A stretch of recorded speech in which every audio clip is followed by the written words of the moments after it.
I've never played a game quite like Journey in my life, and I don't think I will ever play a game like it again.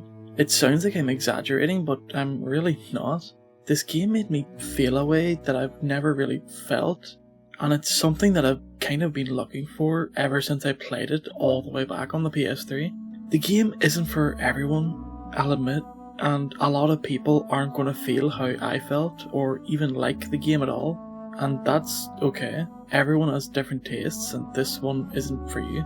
I have a lot of words for this game and no idea where to start, so I'll just start from the beginning, I guess.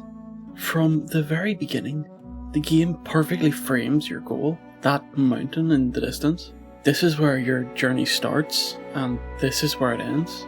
There's something that's just kind of really cool about being able to see the end from the beginning. It just sort of helps build out the world, having actual locations instead of feeling like a set of levels. And I just want to take a moment to talk about the art style of this game. It is absolutely fantastic in that it is just so simple and plain, but it works really well for the tone the game is going for. Paired with the music, the game is pretty captivating from the first few seconds, with a calming, relaxing soundtrack paired with your characters trudging through the sand dunes. It's overall just a pretty relaxing time. The goal of the game is to just keep moving forward towards the mountain. There's no objective markers, there's no dialogue or NPCs telling you where to go or what to do. You just do it. The game forgoes the why and instead focuses only on the how. How will you make it to the mountain? How will you complete your journey? The why is instead something that you get to ask as you travel. Why is the world so empty and desolate? What happened to the people in these murals? The game shows instead of telling, and that way any discovery is made by the player instead of the player being guided towards a series of points. Eventually you discover your first glyph, a rune in a language that I assume the Wayfinder understands. And touching it increases the length of your scarf, and my theory is that the scarf is representative of age, of life achievement. The length of your scarf shows how far you've made it, so starting from nothing and working your way through the game has a natural change for your character. Again, it's a little thing, but it's pretty cool in showing the player how far they've come, instead of saying how far. The scarf also acts as a measurement for your energy, allowing you to float through the air, which needs to be managed carefully in order to get the most use. This is one of the things the game does best, a natural sense of progression. As mentioned before, there's no checklist or markers or objectives, so it needs another way of letting you know that you are progressing, and it does so through both changes to the character as well as the time of day. The game starts with the sun in the sky, and slowly over time the sun begins to set until it becomes nighttime, and this creates some absolutely beautiful scenes. Again, it's really simple, but it's pulled off really well. One absolutely genius feature of the game is how it implements multiplayer, in that it doesn't really. You get paired up with a random player, you don't get to choose a friend to play with, there's no matchmaking. The game just picks a player completely at random, and there's no real way to communicate, no voice chat. The only way is to communicate through singing or chiming. You simply join another player on their journey, and they join you on yours. The game is designed to be played in one sitting. It's only an hour and a half or 2 hours long, and I would highly recommend you to finish the game in one sitting, because playing through the whole game with the same companion is such a strangely warm feeling. You aren't alone in this world. There is someone else at the exact same point that you're at, and in turn you two can help each other to reach your goals. It's really symbolic of, well, life. No matter what point you're at in your life, there is someone out there who has been at that point, or who is currently also at that point in their life. You aren't alone. You never were. You just have yet to find your companion. And your companion isn't just another player in your game, They can have an effect on your journey and you can affect theirs. You can support each other, singing to restore each other's energy. You can touch to restore each other's energy. You can chime to get their attention, or you can spam the chime button to show joy or frustration. It is genuinely amazing how emotive you can get with a single sound. You and your companion continue to travel together, solving the puzzles and discovering the secrets together, and eventually you discover these gravestones. Singing to them lights them up and reveals a meditation circle on the floor. Walking into it, you're sent into almost a dreamlike cutscene with these white-robed figures watching over you. There is not a single line of dialogue in this game, not a single one. No words are shared between you and your companion, or the white-robed figures, but at the same time, you get the feeling that they want you to keep going. They want you to continue your journey. Their chimes almost feel like encouragement or gratitude, showing you these murals that detail their history. These figures aren't gods, they're people who came before you. These runes are what's left of them, their legacy. There's a lot of theories talking about how the White Robes died, what happened to their society. Did they die out naturally? Was it famine or war? We never find out. All we know is that they are gone, and we are paying tribute to them in whatever way we can by remembering them. Their civilization has been lost to time, buried under mountains of sand. Our journey is almost like a journey we're taking for them, to remember them and to keep their memory alive by lighting up their gravesites. And in turn, they compel you to keep going, showing you the journey ahead and telling you what comes next. In a way, it feels like they are trying to prepare you for the task ahead, to warn you of what might happen. After this vision, the path is cleared and you and your companion continue forward to complete the rest of your journey together. Some of these following sections are absolutely beautiful, from the underground ruins being lit by glowing stones to sliding through the dunes with the sunset in the background. The visuals alone make this game worth playing if you disregard every other element.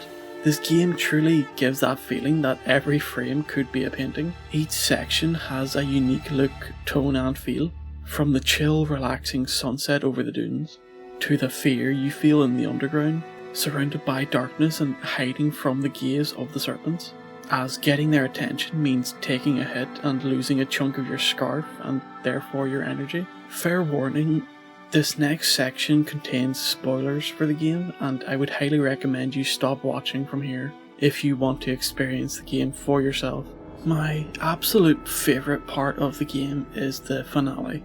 When you reach the snow-covered summit of the mountain, you realise quickly that the cold is draining your energy, meaning you need to conserve as much of it as possible while you travel, unless you're my companion and you insist on flying everywhere. This is where that part about sharing energy with your companion is vital, as the only way to consistently regenerate your energy is to keep close to your companion, either literally touching them or singing with them, in order to keep yourselves from running out. This section of the game is absolutely genius in the way that it makes you feel desperate, yet at the same time you still have hope, and that hope is your companion. You have to help each other and communicate with one another. You can't just rush ahead, and you have to look after one another.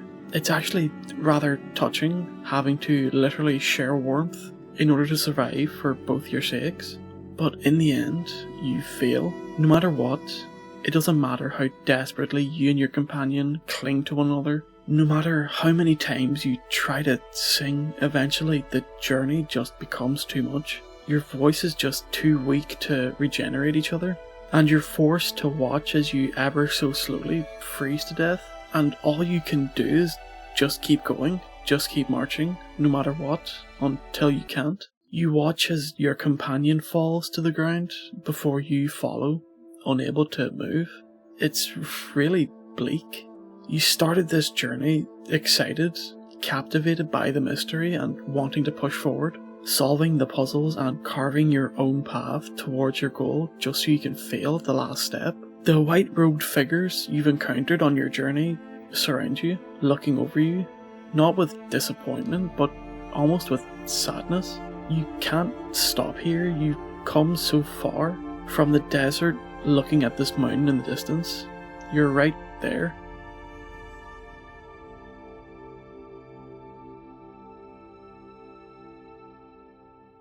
So you get up. The white robe figures you've seen throughout the journey, they help you. They give you the energy and the will to get back up, and you use it to complete your journey, flying through the air past the summit all the way to the peak of the mountain.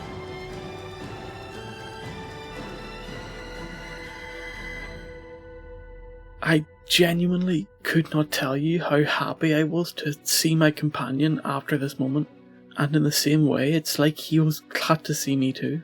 We both just started chiming together while flying through this section of the game.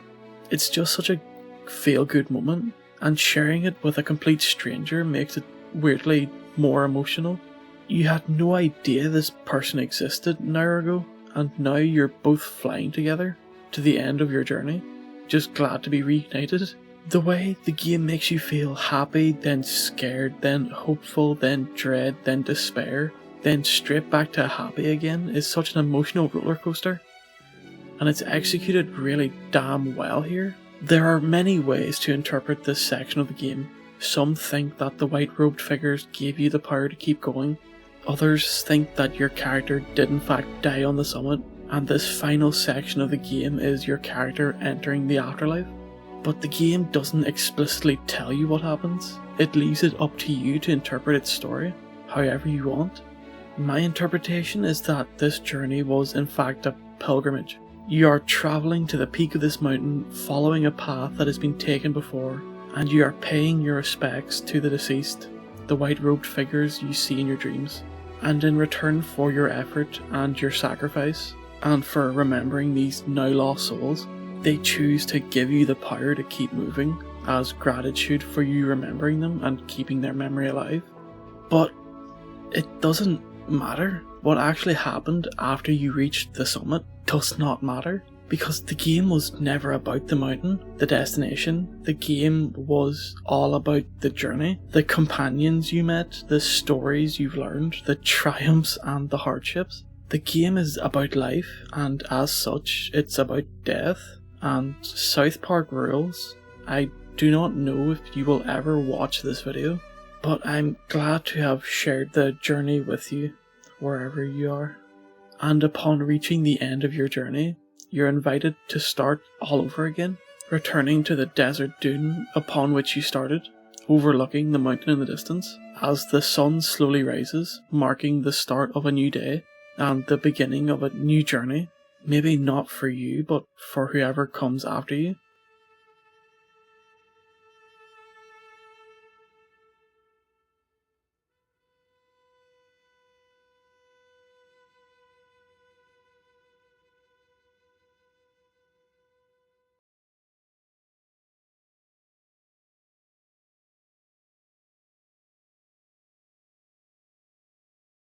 This guy's theory is that Journey is an analogy for sperm reaching the egg. What the fuck?